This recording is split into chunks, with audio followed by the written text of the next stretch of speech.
तो चलिए आज हम महाराष्ट्र स्टेट बोर्ड की जो सिविल इंजीनियरिंग डिप्लोमा के लिए नई योजना आई है CE3 के उस पर थोड़ी गहराई से बात करते हैं। हाँ, ये जो 2023-24 से लागू हुई है, सिविल, रूरल, कंस्ट्रक्शन, एनवायरमेंटल, सब पर असर है इसका। बिल्कुल, हमारे पास इससे जुड़े कुछ डिटेल्स हैं, तो देखते हैं कि भाई छात्रों के लिए इसमें खास क्या है, क्या मकसद लग रहा है इसका। पहली चीज जो दिख रही है वो है कि ये 16 हफ्तों का सेमेस्टर है और इसमें 7 सब्जेक्ट्स हैं, सारे कंपलसरी। हाँ, 7 सब्जेक्ट्स, मतलब पूरा पैक्ड शेड्यूल लग रहा है। और ऐसा लग रहा है कि फोकस सिर्फ मतलब रटने पर नहीं, प्रैक्टिकल समझ और वो क्या कहते हैं सेल्फ लर्निंग पर भी काफी जोर है। सही कहा। और इसमें जो कोर्सेज को बांटा है ना, वो काफी इंटरेस्टिंग है। 3 तरह के हैं। हाँ, कौन कौन से? एक तो कोर है DSC, फिर स्किल बढ़ाने वाले SEC, और तीसरे हैं वैल्यू एजुकेशन वाले VEC। अच्छा, कोर, स्किल और वैल्यू। हाँ, इससे ना मतलब कोर्स का मकसद साफ हो जाता है कि कौन सा बुनियाद के लिए है, कौन सा हुनर के लिए और कौन सा शायद एथिक्स या जिम्मेदारी के लिए। ये बात तो सही है। अच्छा, तो जरा मेन सब्जेक्ट्स पर आते हैं।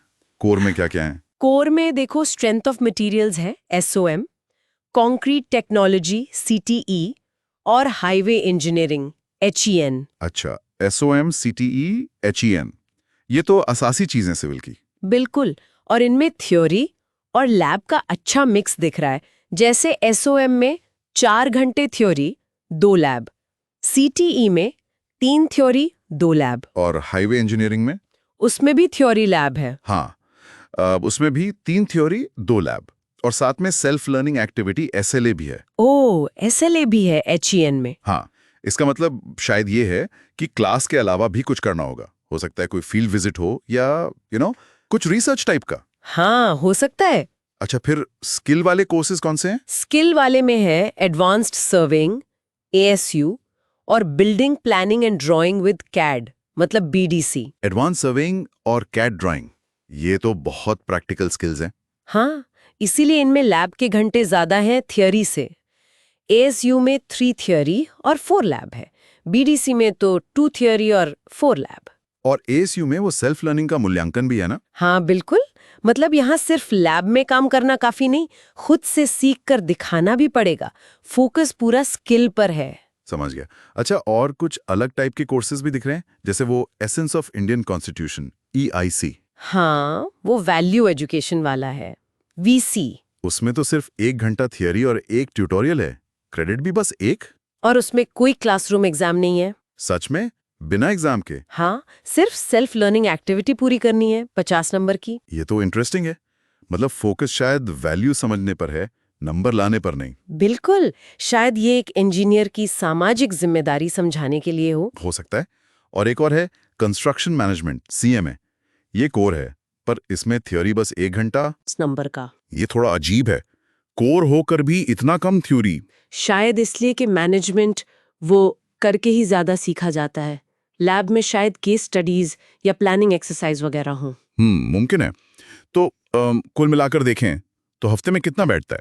देखो, रफली 17 घंटे क्लासरूम, 16 घंटे लैब और 7 घंटे ट्यूटोरियल। बाप रे, ये तो काफी हो गया। हाँ, और क्रेडिट बनते हैं 20, टोटल मार्क्स 850। लेकिन इसमें एक और चीज थी, वो नोशनल लर्निंग घंटे, हर क्रेडिट के 30 घंटे।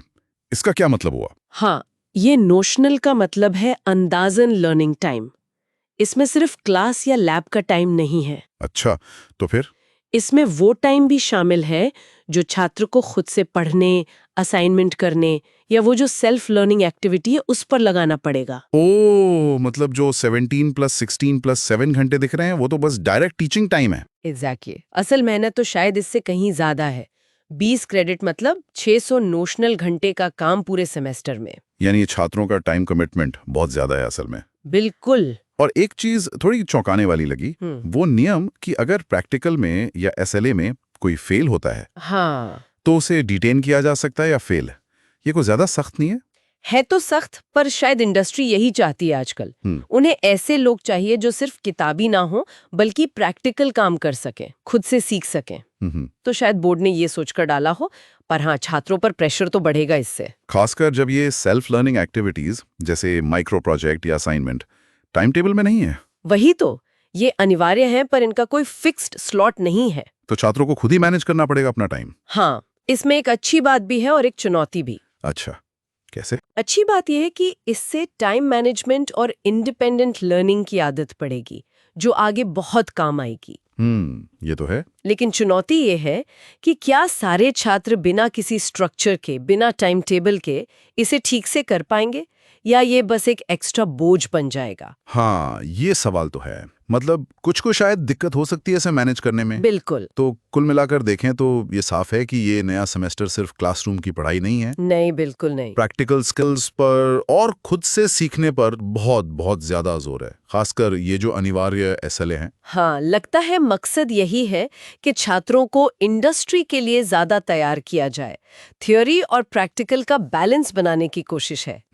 पर इससे एक सवाल जरूर उठता है, ये जो सेल्फ लर्निंग एक्टिविटीज हैं जिनका कोई तय समय नहीं है, ये असल में छात्र के सीखने पर, उनके टाइम मैनेजमेंट पर कैसा असर डालेंगी? हाँ, क्या ये वाकई सीखने का एक बेहतर तरीका साबित होंगी, या फिर ये सिर्फ एक फॉर्मेलिटी बनकर रह जाएंगी जिसे छात्र बस जैसे तैसे पूरा करेंगे?